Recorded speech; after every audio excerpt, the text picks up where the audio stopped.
Tapos dati, ganito lang siya sa photo cell. Ngayon, nalagyan namin ng magnetic contactor para mas maganda.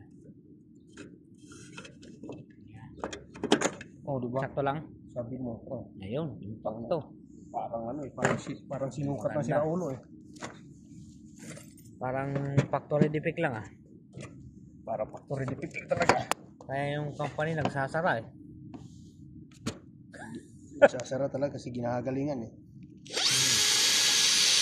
Parang factory made lang. Diba? Putang na, ngayon ko lang naisip to ah. Eh dati walang isip eh. Yan naman. Pero yung ibang baliw, hindi magawa yan. Ay hindi, dapat dito yan. Mailawan dyan eh. Ikutin mo, pwede ikutin yan. Wala, natin yan.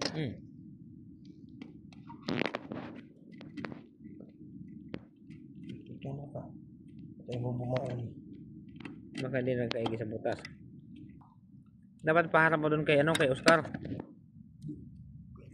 Ano yan dito? Apa yan?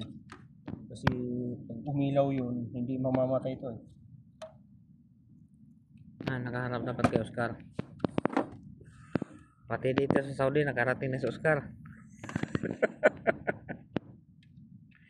hindi lang sa Marilaki. Ito lang yung lumabas na output niya. 4 lang. Yan. Supply, input, at saka ito output. Okay na. Kasama na po. So yan mga boss, nakatapos na tayo. Tapos isa. Design ng Pilipino. Yan.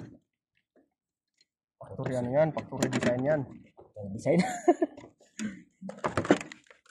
Yan. Takpan natin.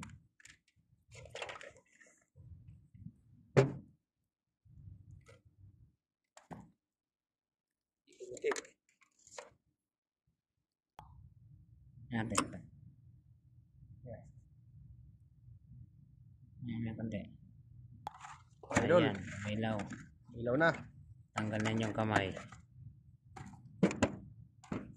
Yan. Ilang segundo yun mamamatay. Okay.